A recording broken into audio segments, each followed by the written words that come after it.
Partai politik ramai-ramai meminta syarat dukungan untuk calon independen yang maju pemilihan kepala daerah diperberat. Sebaliknya, menurunkan syarat pencalonan lewat partai politik. Teman Ahok yang menjadi garda depan pasangan Basuki Cahayapurnama Heru Budi Hartono untuk mengumpulkan dukungan KTP dari warga Jakarta hari-hari ini mungkin cemas. Pasalnya, mayoritas partai politik di parlemen sekarang mengusulkan menaikkan syarat pencalonan lewat jalur perseorangan atau independen. Usulnya dinaikkan menjadi 11,5% hingga 15% dari jumlah penduduk.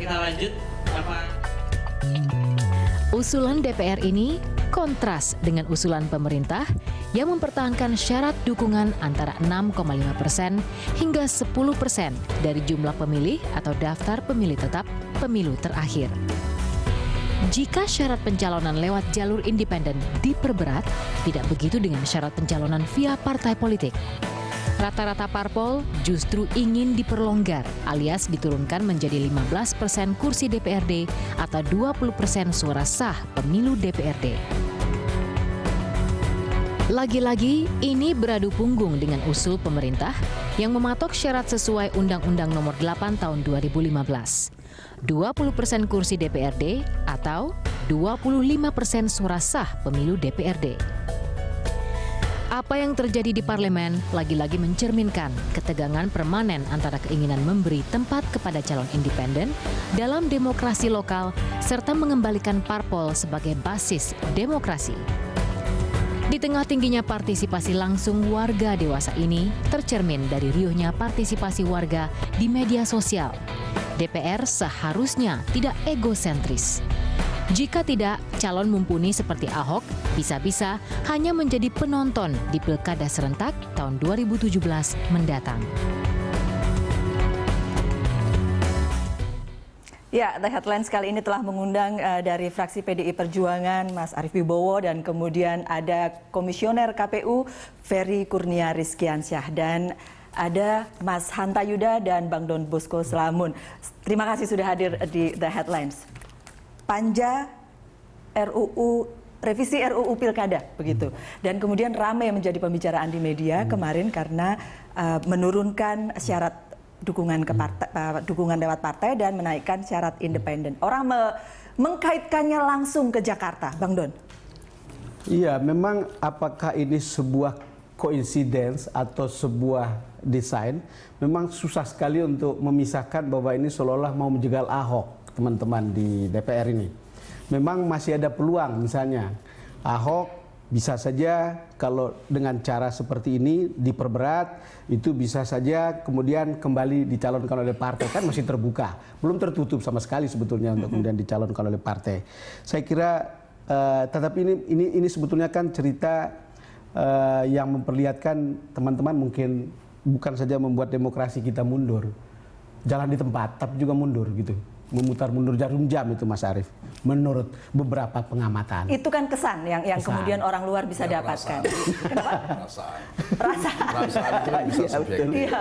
Iya, apa yang kemudian terjadi pembicaraan yang terjadi di dalam sebenarnya? Ya, jadi Undang-Undang Pilkada ini kurang lebih ada 19 item ya, isu yang memang harus dirapikan, dirubah. Sebab kalau tidak mengganggu misalnya soal keserentakkan. Ya. Pada Pilkada serentak 2015 ada 5 daerah yang kemudian ditunda gara-gara terbitnya putusan tata usaha negara. Ya, sementara harusnya dijalankan sesuai dengan jadwal, tahapan, dan program. Tetapi kita bisa pahami KPU terikat dengan harus kewajiban menjalankan putusan pengadilan. Hanya saja seharusnya putusan pengadilan berlaku lex specialis dalam Undang-Undang Pilkada.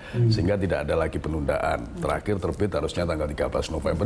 Itu satu problem.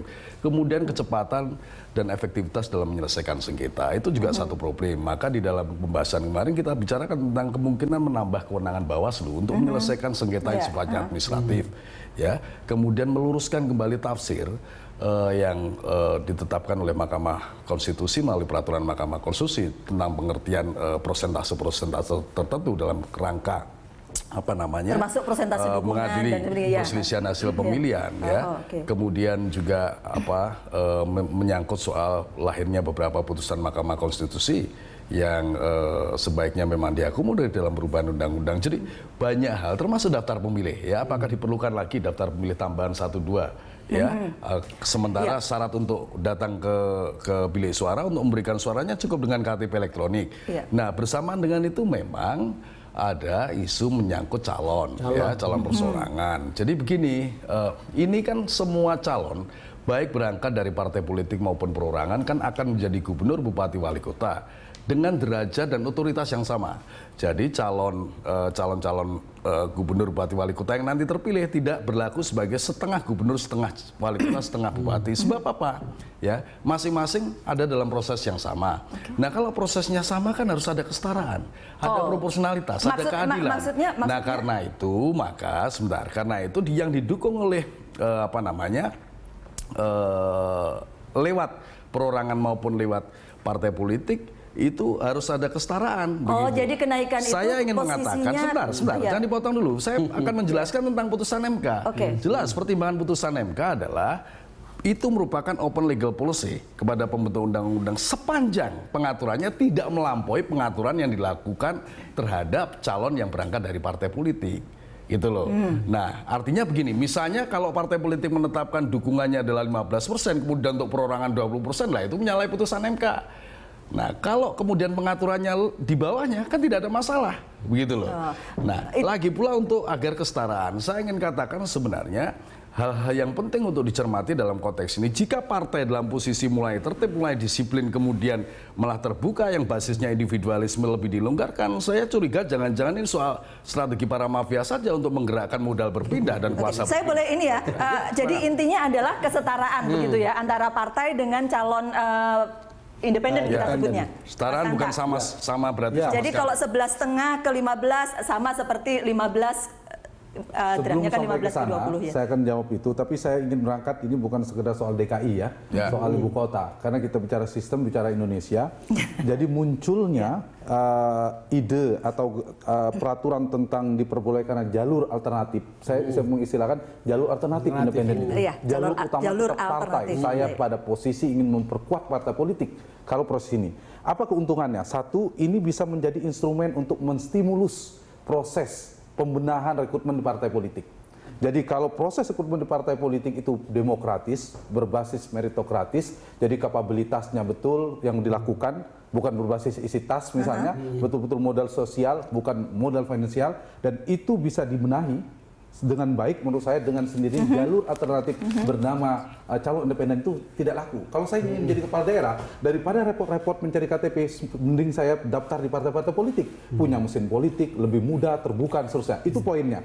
Yang kedua, sudah pasti bahwa akan lebih mudah kalau mereka lewat partai politik. Dan ini menguntungkan partai. Saya ingin membuka agar jangan dihadap-hadapkan gitu. Ini justru menguntungkan partai. Punya political benefit bagi partai sebenarnya untuk jangka panjang, memperkuat partai.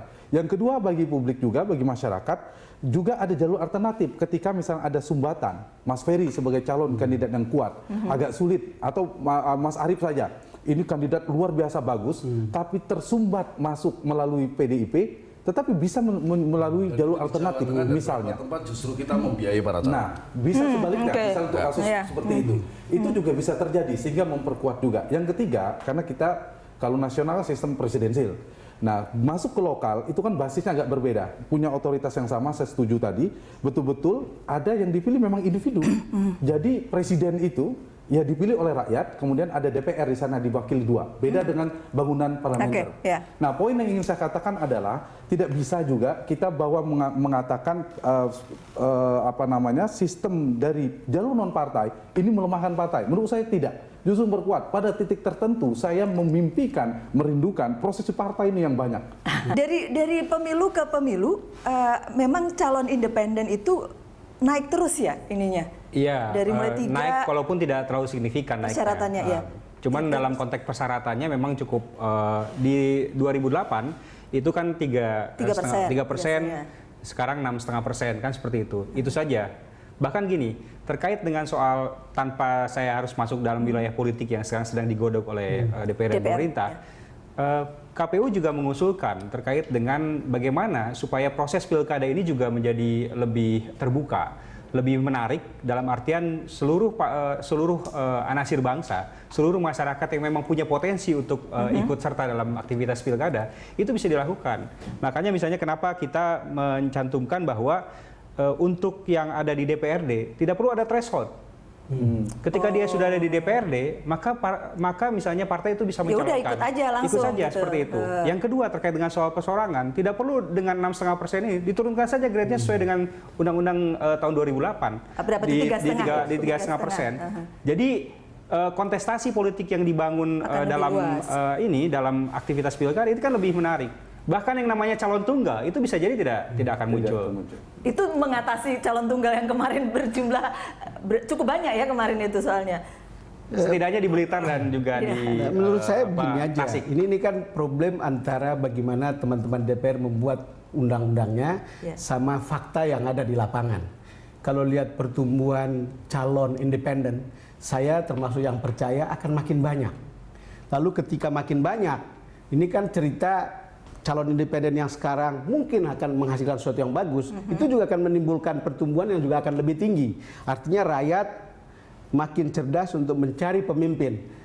Bukan berarti mengabaikan parpol, tetapi ini menurut saya sebuah persaingan yang juga mungkin akan sejalan untuk kemudian oke deh, dialektikanya adalah ketika rakyat cerdas, parpol juga harus bagus mencari kadernya untuk kemudian bisa menciptakan, menghasilkan pemimpin yang bagus. Bagi saya lebih baik tengok ke bawah teman-teman DPR sebelum membuat undang-undang, sehingga tahulah kita pada satu saat apakah ini syaratnya justru harus lebih dipermudah dan lebih gampang untuk menimbulkan atau menciptakan atau memunculkan banyak pemimpin yang bagus, ataukah stay dalam posisi seperti sekarang atau dipersulit. Walaupun untuk saya rasanya dengan generasi baru seperti sekarang, lihat performance parpol yang ada, menurut saya orang akan lebih memilih saat ini sampai beberapa tahun ke depan lebih baik dipermudah. Oke, kita break dulu, kita akan lanjutkan sesaat lagi. Kami akan kembali untuk Anda.